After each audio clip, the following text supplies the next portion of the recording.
Investors welcome back once again to Insiderpedia. तो दोस्तों मैंने एक वीडियो अपलोड किया था जो था पेग रेशियो पे। वो वीडियो अगर आपने नहीं देखा तो आई बटन पे जाकर के वो वीडियो देख लीजिए। तो उस वीडियो पर प्रणव लिखते हैं कि इस वीडियो का सेकंड पार्ट बनाया जाए और स्क्रीनर से कोई कंपनी निकाल करके उसका कुछ प्रैक्टिकल एग्जाम्पल के थ्रू पेग रेशियो को और डिटेल में समझाया जाए। तो मैं प्रणव के रिक्वेस्ट पर ये वीडियो बना रहा हूँ और यहाँ पे पेग रेशियो से रिलेटेड जो भी डाउट है उम्मीद करता हूँ सारे क्लियर करने की कोशिश करूँगा।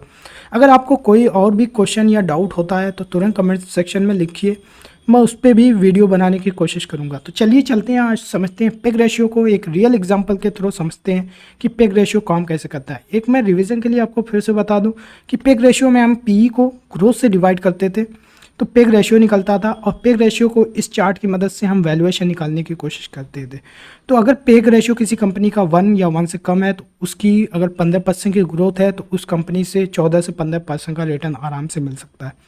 किसी कंपनी की ग्रोथ अगर ऐसी 25% से ज़्यादा की ग्रोथ है तो उसका पेग रेशियो 2 या 3 का भी पे किया जा सकता है।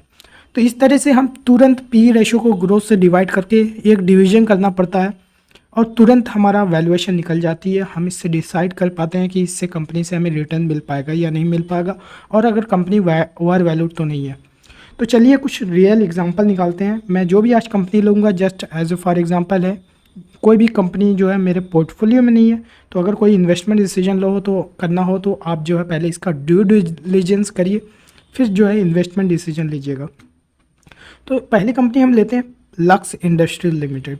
तो इसका पहले पेग रेशियो निकालते हैं। जैसे कि देख सकते हैं इसका पी रेशियो है 16.4 का है। तो यहाँ पे पी रेशियो हम पुट करते हैं और इसकी ग्रोथ क्या रही है ये पुट करके देखते हैं। तो इसकी ग्रोथ रही है 15% की, 10 सालों की ग्रोथ रही है। हम ये मान के चलते हैं कि फ्यूचर में भी 15% की ग्रोथ हो। तो यहाँ पे हम जो है पेग रेशियो ग्रोथ में हम 15 पुट करेंगे तो हमारा पेग रेशियो 1.09 का, यानी अगर इस कंपनी की 15% की ग्रोथ है, पेग रेशियो 1 या 1 से कम का होना चाहिए। तो अप्रॉक्सीमेटली 1 है, तो इससे हमें 14 से 15% का रिटर्न आराम से मिल सकता है, जो मार्केट का एवरेज रिटर्न होता है। तो कैसे हमने एक बार में कैलकुलेट करके देख लिया एक सिंपल डिवीजन से कि कैसे हम जो है इस कंपनी की फेयरली वैल्यूड है। तो अगर हम देखें कि इसका जो है लॉन्ग मेथड, जो ये वाला कैलकुलेट है, इसकी मदद से देखेंगे कि उतना ही रिटर्न आएगा जो हमने एक बार में कैलकुलेट कर लिया था। तो वो मेथड से चलते हैं और देखते हैं कि जैसे कंपनी का जो EPS है 109 का है, तो EPS हम यहाँ पे पुट करेंगे और कंपनी की ग्रोथ हमने मान के चला 15% की ग्रोथ होने वाली है। 10 साल बाद जो EPS हो जाएगा 444 का हो जाएगा। तो EPS यहाँ पे पुट कर देते हैं और P उस टाइम क्या होगा ये बहुत इंपॉर्टेंट है।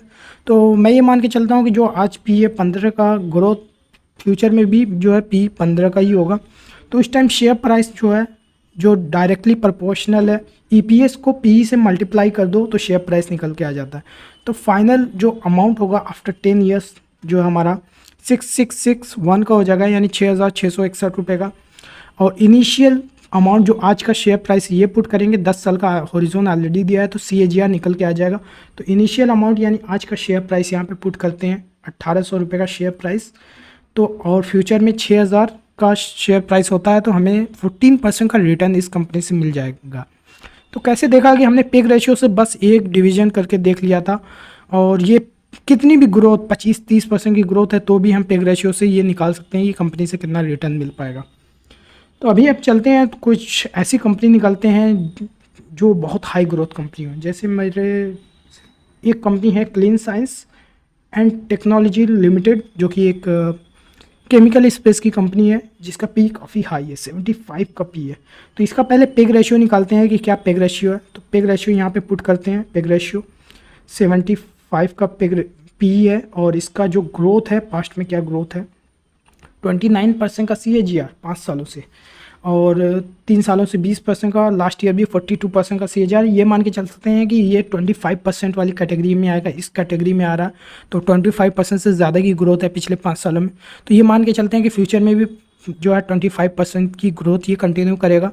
तो इसका पेग रेशियो अगर 2 से 3 के बीच में आया तो यहाँ से भी 14% का रिटर्न आता है। तो यहाँ पे पहले पुट करते हैं 25।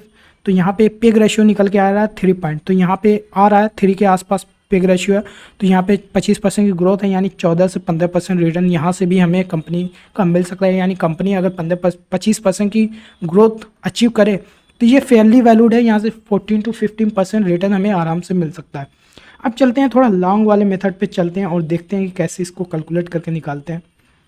तो यहाँ पे जो है 23 का EPS है, ठीक है, 23 का EPS पुट करते हैं और ग्रोथ हमने 25% की लेते हैं, तो 10 साल बाद जो EPS होगा 214 हो जाएगा। तो EPS पुट करते हैं 10 साल बाद जो इसका PE होता है, मैं ये कहता हूँ कि कंपनी अगर 15% की भी रफ्तार से 10 साल बाद ग्रोथ स्लो भी हो जाए तो 30 का PE कम से कम होगा।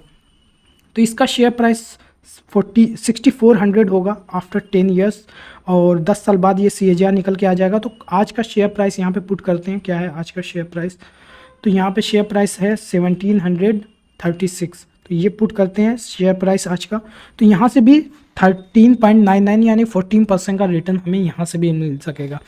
तो देखिए कैसे हमने जो है, पहले हमने जस्ट वन ये वाले कैलकुलेटर से यानी एक नंबर को दूसरे नंबर से डिवाइड करके भी हमने पता लगा लिया था कि कैसे जो है पेग रेशियो से निकल लिया था ये कंपनी फेयरली वैल्यूड है। और मोस्टली इन्वेस्टर यहाँ तक कि मैं भी जो है पेग रेशियो पे ही रिलाई करता हूँ। मैं कोई एक्सेल नहीं यूज़ करता, इस तरह के कोई लॉन्ग मेथड से नहीं जाता। मैं सिंपल ये पी को ग्रोथ से डिवाइड कर देता हूँ और पेग रेशियो निकाल लेता हूँ, और पेग रेशियो से पता लग जाता है कि कंपनी फेयरली वैल्यूड है या नहीं है।